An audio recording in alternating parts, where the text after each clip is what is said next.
Thank you.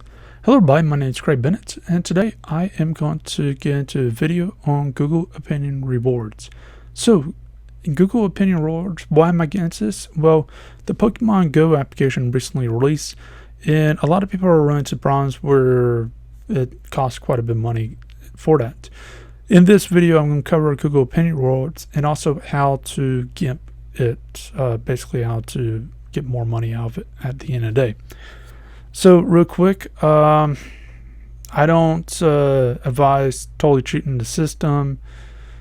Anything that comes on your head one way or another is purely on your head. I personally don't cheat the system myself. I just know about the stuff, and the fact of the matter is the reason why I'm making this video is more than not. There's a lot of people who like to use this type of thing, the Google Opinion Rewards, but simply because they don't know what the system's looking for. Like, I dealt with it long enough where I figured it out, but because the system simply doesn't tell them what exactly triggers a survey and the amounts and stuff like that, they think the thing's broke. Like, literally, there's people who delete it left and right because they don't get a survey for half a year to a year. And then, believe it or not, I've seen these places, the people who live in like Chicago, Seattle, New York, stuff like that, especially in the technology journalist stuff, they brag about how they get, and they'll show you that they're $100 or more on the opinion rewards, and this crap expires. So keep that in mind. This expires. So, yeah. So with that, how does this work? Real quick, this is not available worldwide, but check it out if you can. It's a free application. It comes from Google itself. I'm going to put a link down below.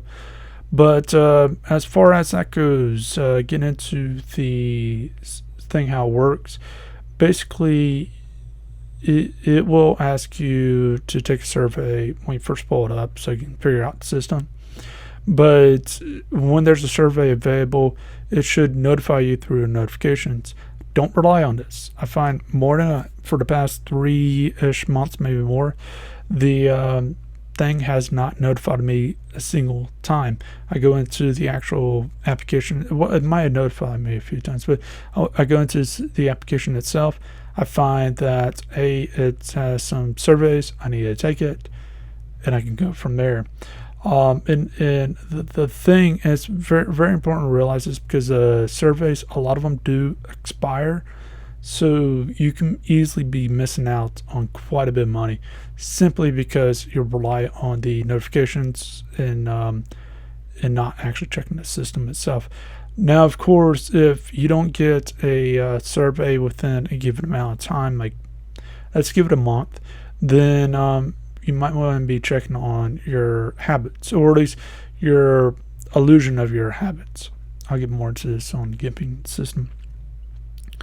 So once you get a survey, it will ask you some questions, general, whatever, you answer it, and it will give you a certain amount. This amount goes to your Google Play balance, and you can use it towards application, in-app purchases, movies, whatever's on Google Play Store, plus in-app purchases, and that comes straight from Google itself. The developers get their cuts as if it just came out of your bank.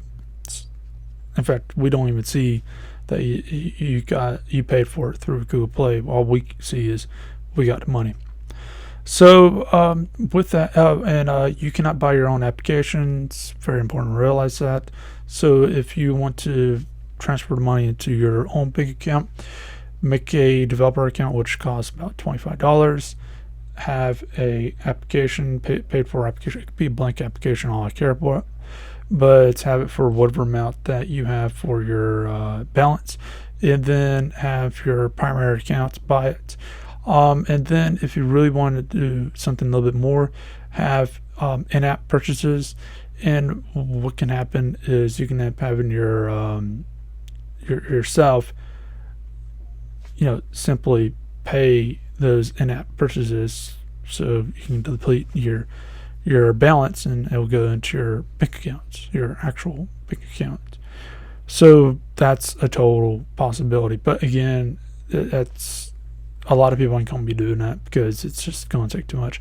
And keep in mind, there's like a 30% that Google takes, if I remember. I don't remember off the top of my head. I think so, and it might be less than that. Sorry about that if it is. But anyways, going into this, on the application itself, you say your payment methods, select the Google Play balance, and from there you can pay for the application based on that. Now, to really utilize this, what you need to do is turn on your location history, and that will give you a lot more of these surveys. So with that, this is fairly important in itself.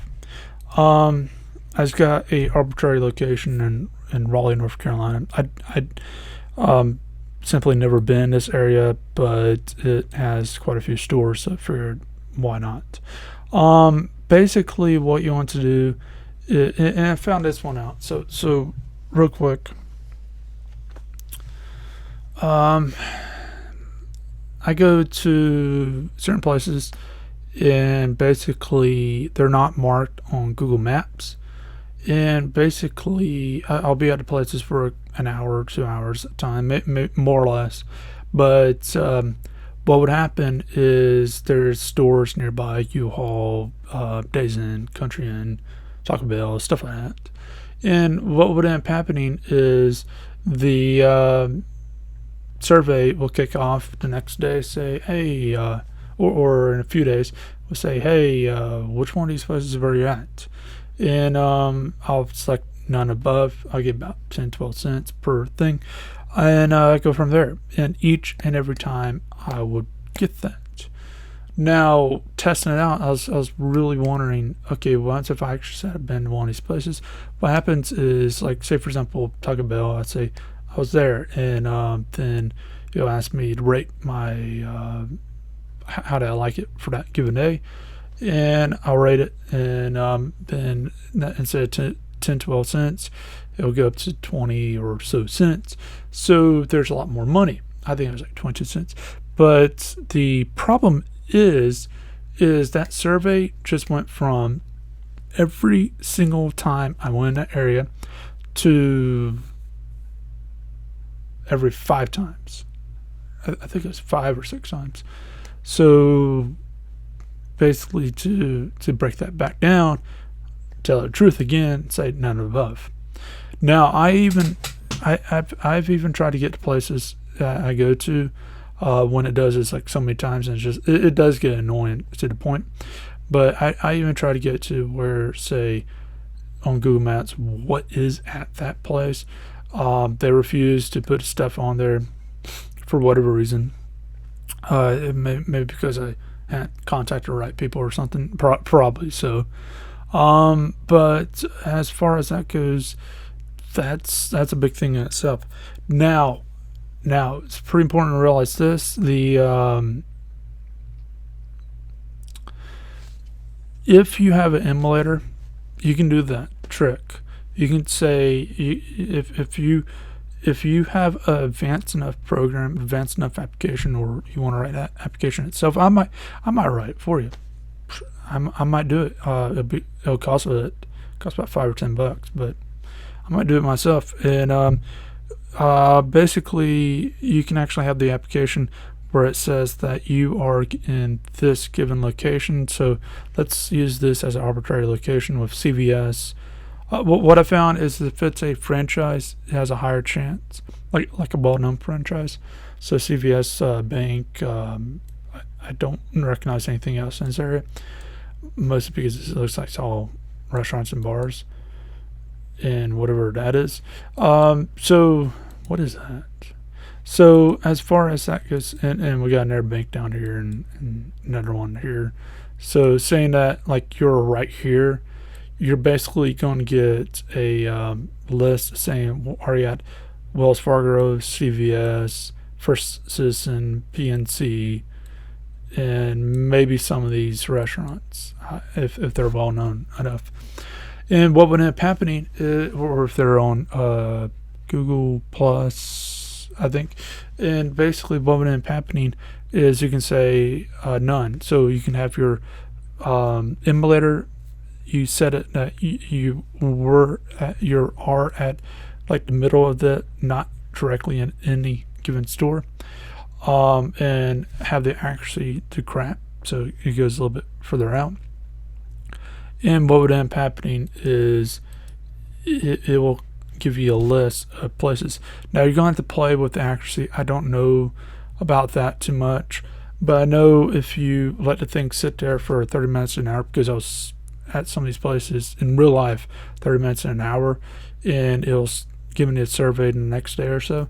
And what happens is if you can have it sit there for 30 minutes an hour or more, then what would end up happening is you should be able to get a survey. If not, then play around with the settings. Fake GPSs, some of them have moving, some of them have accuracy, speed, so on, so on, so on. And so play around with all that until you start hitting it.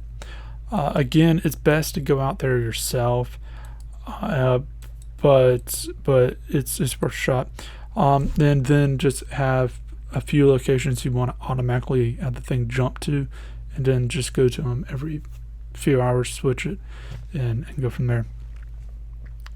So that's basically how a lot of people fake it. I don't know the exacts on the accuracy level or some of these other things, because again, that's not my forte. If you do know it, leave it in the comment section. Another way people get the system is by it's a true story. So my sister, when she was around me, she smokes, drinks, drugs, all that stuff. Well, I put the survey on her phone, so she was able to get applications for free, and I obviously had it on mine. It asked both of us. It asked us if we smoked. Asked me if I smoked, and asked her if she smoked. I don't smoke. I don't drink. I don't do any of that. She obviously does. So I say no. She says yes. I get 12 cents. She gets 25 cents. Not only that, she gets 25 cents, and the thing keeps asking about some cigarette questions later on. Within that week, I went up to $2.50. She went up to $10, I think. And that was purely because of cigarette questions, and maybe a few other things. But yeah, that's a huge difference in itself. The more detail you get into the questions, the higher it's going to pay you. It's a flawed system as far as I can tell, because the fact of the matter is it encourages people to lie. Like if you pay every single person the exact same amount, okay, I will pay you $12 or 12 cents. I'll pay you 12 cents, and so on. And no matter what they say, they get the exact same amount. Whereas with me, find out that and playing around with that, and again with the location thing where I said, oh, I was at Taco Bell just to see what would happen, and I got higher price. That actually encourages the person to get the system all together, because it's messed up in itself. Now again, I'm not encouraging messing over the system, but it's good to note this, because basically if you ask some people if they smoke, they're going to say no, even though they actually do, because they're embarrassed about it. Same thing with drinking and all this other stuff, because they're addicted to it, and they're embarrassed that they're addicted to it. Whereas people like myself, I'm not addicted to it, so I don't care for it one way or another.